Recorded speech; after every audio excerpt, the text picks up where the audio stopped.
देखिए बच्चों, आज हम आपको 11th क्लास का फर्स्ट चैप्टर यानी कि सेट को पढ़ाएंगे।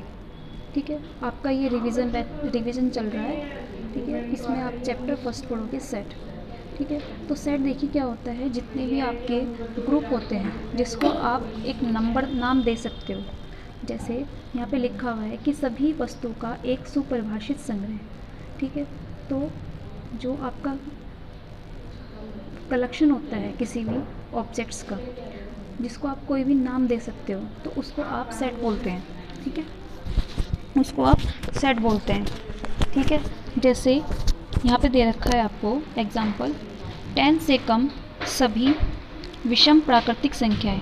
तो ये नंबर जो है आपके 10 से लेस देन है और सभी ऑड नेचुरल नंबर्स हैं। सेकंड है भारत की नदियाँ। तो भारत की नदियों का एक ग्रुप हो गया, सबकी सेम प्रॉपर्टीज़ है, तो ये भी आपका एक सेट हो गया। ठीक है, नेक्स्ट है अंग्रेजी वर्णमाला के स्वर। तो इंग्लिश के जो आपके वोवेल्स हैं AEIOU, ये इन सब का ग्रुप्स एक है, इनकी प्रॉपर्टी सबकी एक जैसी है। नेक्स्ट है विभिन्न प्रकार के ट्रेंगल्स हो गए आपके। ठीक है, आपका ट्रेंगल्स हो गया समद्विबाहु, समकोण और कई जितने भी ट्रायंगल्स हो गए आपके, वे आपके सबके एक ही प्रॉपर्टीज़ है, सब त्रिभुज ही है आपके, तो ये भी आपका एक सेट हो गया।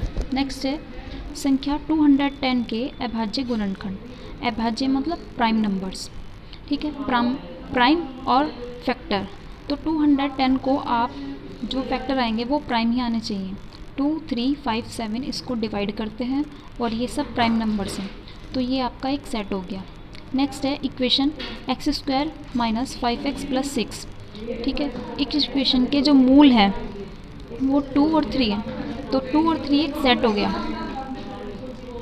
इसके बाद कुछ सेट है, उसके एग्जाम्पल दे रखे हैं और इसको आपको एक विशेष रूप में लिख सकते हो। जैसे कैपिटल N है, कैपिटल आप N को आप डिनोट करते हो set of naturals number. Z है set of integer. Okay, Q है set of rational numbers. R means real numbers, set of real numbers हो गया। फिर अगर प्लस आ जाता है तो वो पॉजिटिव हो जाता है, जैसे positive integer. Q+ means set of positive rational number. R+ means set of positive real numbers. Okay, तो आपको देखो यहाँ पे दे रखा है कि विश्व के 5 सर्वाधिक विख्यात गणितज्ञों का संग्रह एक सुपरिभाषित समुच्चय नहीं है, क्योंकि आप है ना उसको डिफाइंड नहीं कर सकते कि जितने भी वर्ल्ड के मैथमेटिक्स हैं वो कौन कौन से हैं, क्योंकि सब पर्सन का जो आंसर होगा वो डिफरेंट होगा। ठीक है, तो आप उसको एकदम एक्यूरेट डिफाइंड नहीं कर सकते हो, तो इसलिए ये एक आपका सेट नहीं होगा। ओके, जिसको आप डिफाइंड कर सकते हो वही आपका सेट होता है। ठीक है, यहाँ पे सुपरिभाषित लिखा है, जिसको आप डिफाइंड कर सकते हो। नेक्स्ट है समुच्चय के लिए किसी वस्तु भी होना चाहिए और अवयव भी होना चाहिए और प्रवाची भी होना चाहिए, मतलब उसके जो प्रॉपर्टीज़ हैं वो सेम होनी चाहिए। सेकंड है कि जो समुच्चय है उसको हम अंग्रेजी वर्णमाला के बड़े अक्षरों में लिखते हैं। ठीक है, यानी कि इंग्लिश के अल्फ़ाबेट लेटर्स में लिखते हैं ABCXYZ, और जो उसके एलिमेंट्स होते हैं उसको आप स्मॉल लेटर में लिखते हो ABCXYZ। अब देखो यहाँ पे मान लो आपको एक सेट दे रखा है, उसके एलिमेंट है A और C। ठीक है, तो अगर ये है कि A समुच्चय A का अवयव है, A इसके अंदर है कैपिटल A के। ठीक है, तो A आपका कैपिटल A के अंदर है, तो हम ये कह सकते हैं कि A बिलोंग्स टू, तो हम ये कह सकते हैं कि A बिलोंग्स टू A। इसका मतलब ये है कि A समुच्चय A में है। अब देखो जो B है वो हमारा समुच्चय A में नहीं है, तो हम क्या लिखेंगे, B does not belongs to A। ठीक है, नेक्स्ट है कि सेट को रिप्रेजेंट करने की 2 मेथड होते हैं, नंबर 1 रोस्टर मेथड और नंबर 2 सेट बिल्डर मेथड्स। तो रोस्टर मेथड देखिए क्या होता है कि रोस्टर मेथड में जितने भी एलिमेंट्स हैं उसको आप एक नंबर से लिख सकते हो, और जो एलिमेंट्स हैं उनके बीच में आप कॉमा लगाओगे और उन सभी एलिमेंट्स को आप एक मजले कोष्ठक में लिखोगे। जैसे फॉर एग्ज़ाम्पल 7 से कम सभी धन पूर्णांकों के समुच्चय का वर्णन रोस्टर रूप में लिखिए। तो 7 से कम आपको और पॉजिटिव इंटीजर बताने हैं, ठीक है। जैसे 7 से कम आपके जो ऑड नंबर्स आगे वो आगे 2, 4, 6, ओके। तो ये आपका इस तरह से एक ब्रैकेट में क्लोज करके बंद करके इसको लिखोगे। नेक्स्ट एग्जांपल है आपका संख्या 42 को डिवाइड करने वाली सभी प्राकृतिक संख्याओं का सेट। तो ये सारे नंबर्स हैं जो 42 को डिवाइड करते हैं, ओके। तो आप इसको एक मझले ब्रैकेट में लिख दोगे और इन सभी एलिमेंट्स के बीच में कॉमा लगाओगे।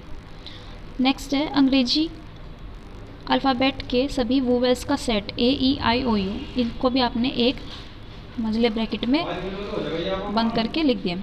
फिर नेक्स्ट है हमारा सभी ऑड नेचुरल्स नंबर्स का सेट। तो जो ऑड नंबर्स होते हैं वो आपके इन्फानाइट्स होते हैं। तो आपने क्या किया 1, 3, 5 लिख के आपने डैश डैश करके इसको क्लोज ब्रैकेट में बंद कर दिया। ऐसे सेट को हम इन्फानाइट सेट बोलते हैं, ठीक है। फिर लिखा है कि देखो जैसे यहाँ पे लिखा हुआ है कि ध्यान रखना चाहिए कि जो सेट है उनको हम रोस्टर रूप में लिखते हैं। जैसे स्कूल है तो स्कूल में ओ जो है वो 2 बार आ रहा है, रिपीट हो रहा है। तो ओ आप यहाँ पे 2 बार नहीं लिखोगे, एक ही बार लिखोगे, ओके। नेक्स्ट है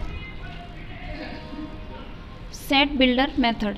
सेट बिल्डर मेथड में जो एलिमेंट्स होते हैं उनका एक प्रॉपर्टीज़ होती है, मतलब उनके सभी प्रॉपर्टीज सेम होती है, ओके। इसमें भी प्रॉपर्टी सेम होती है लेकिन इसमें भी होती है, ठीक है। तो कोई भी जो एलिमेंट्स है वो आपका ब्रैकेट के बाहर नहीं होगा, वो सब ब्रैकेट के अंदर होंगे। और इसमें आप जो अंग्रेजी वर्णमाला के अक्षर है कैपिटल वाले उससे आप उसको डिनोट करोगे और लिखोगे यहाँ पे x, ठीक है। इसके x की जगह पर आप और लेटर यानी कि y और z का भी प्रयोग कर सकते हो। फिर x के बाद आप कोलन लगाओगे।